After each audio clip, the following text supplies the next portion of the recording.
Research at the Wuhan Institute of Virology, we're now learning that Anthony Fauci conducted research on other animals too, dogs. Not just to study them, but to kill them.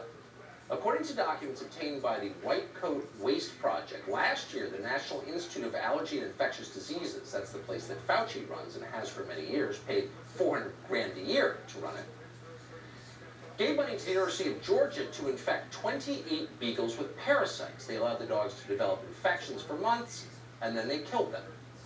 Kathy Guillermo is the senior VP at PETA, and we are happy to have her on tonight. Kathy, thanks so much for coming on. My pleasure.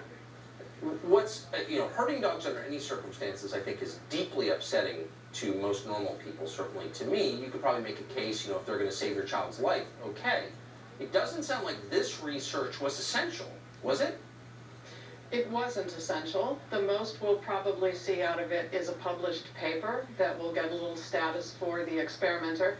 But this is unfortunately the case with all experiments on animals. And this is why PETA is saying that the leadership at NIH, Fauci and his boss, NIH Director Francis Collins, have to go.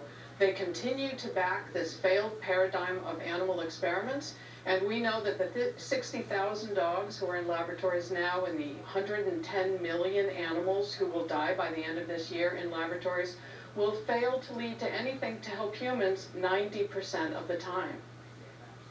So you can just take 28 beagles because you have a research grant. You don't have to prove that their deaths are necessary or going to improve human life dramatically. You just, because you have the grant, you just get to kill the beagles?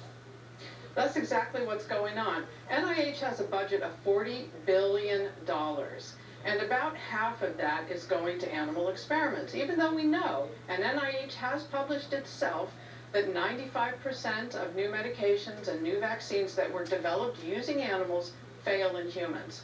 So why are we throwing half of this budget away on animal experiments? There are better ways to do it. PETA's got a plan. We call it the Research Modernization Deal. And it's a very common sense, straightforward way to get us out of this quagmire that has been in place for the last 70 years that NIH continues to support.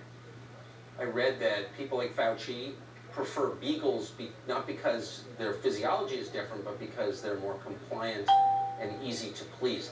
Maybe emotional reading that. Is that true? Is that true? Yes. It's absolutely true. We know of a breeding facility in Virginia that we have been trying to get closed down where they have 5,000 beagles in cages, and they sell them to laboratories all across the world. And I think, most people we know from surveys are opposed to the use of animals in experiments for any reason.